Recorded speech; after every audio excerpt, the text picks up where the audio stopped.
ലോക പ്രശസ്ത എഴുത്തുകാരിയായ ഹെലൻ കെല്ലറെ കുറിച്ച് നാം കേട്ടിട്ടുണ്ട്.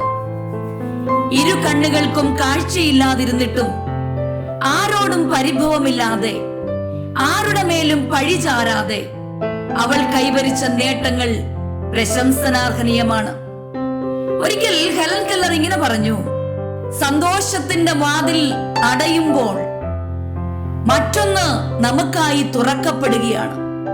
എന്നാൽ അടഞ്ഞ വാതിലുകളിലേക്ക് കൂടെ കൂടെ നാം നോക്കുന്നത് കൊണ്ട് തുറക്കപ്പെട്ട വാതിൽ പലപ്പോഴും കാണുവാൻ കഴിയാതെ പോകുന്നു. അതെ, അനേക കഴിവുകൾ ദൈവം നമുക്ക് തന്നിട്ടുണ്ട്. നാം നമ്മുടെ പരിമിതികളിലേക്ക് നോക്കി പരിഭവിക്കാതെ പരിമിതികൾക്കുള്ളിലും സാധ്യത കണ്ടെത്തുക, ആ സാധ്യതയിലൂടെ സമൂഹത്തിനായി പ്രവർത്തിക്കുക.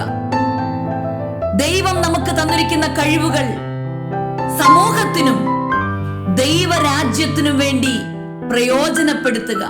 പൂവിൽ നിന്ന് പൂമ്പടികൾ ശേഖരിക്കുന്ന വണ്ടുകളെ പോലെ നല്ല അംശങ്ങൾ തെരഞ്ഞെടുത്തുകൊണ്ട് പരിഭവങ്ങളില്ലാതെ പ്രവർത്തിക്കുവാൻ സർവശക്തനായ ദൈവം ഈ വനിതാ ദിനത്തിൽ എല്ലാ സഹോദരിമാർക്കും ഇടയാക്കട്ടെ എന്ന് ആശംസിക്കുന്നു.